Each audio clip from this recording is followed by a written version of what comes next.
Assalamualaikum warahmatullahi wabarakatuh. Selamat pagi Bapak dan Ibu Kader TB.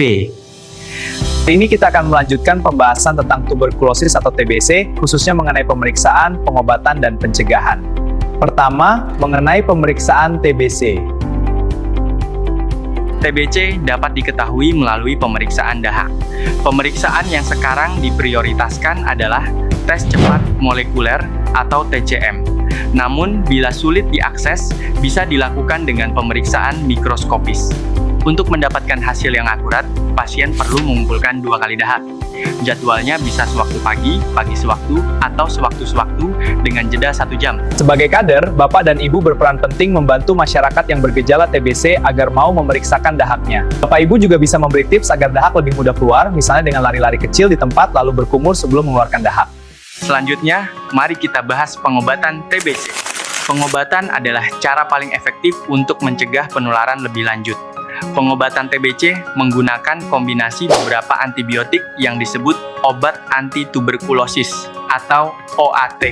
Yang perlu diingat, pengobatan harus dilakukan dengan prinsip 3T: tepat cara, tepat waktu, dan tepat dosis.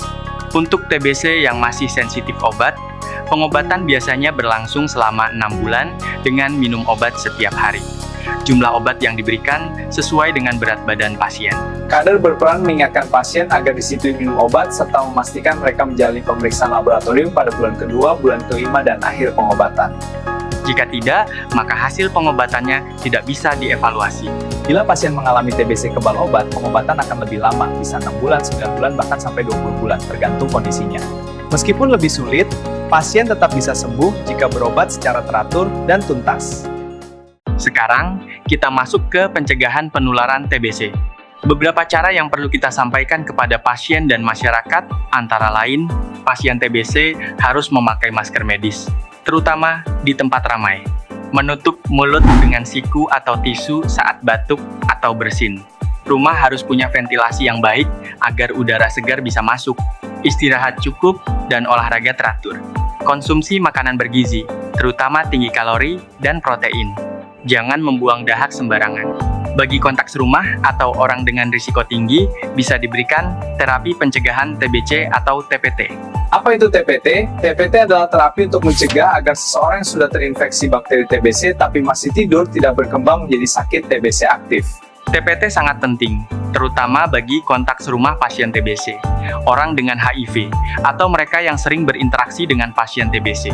Selain itu, bayi juga sebaiknya mendapatkan vaksin BCG untuk mengurangi resiko TBC berat di masa kanak-kanak. Jadi, peran kader sangat penting, mulai dari mengedukasi masyarakat, mendampingi pasien memeriksakan diri, hingga memastikan pasien disiplin dalam pengobatan. Dengan kerjasama yang baik, kita bisa menekan angka penularan TBC dan membantu masyarakat tetap sehat. Terima kasih, semoga penjelasan ini bermanfaat bagi Bapak Ibu Kader. Wassalamualaikum warahmatullahi wabarakatuh.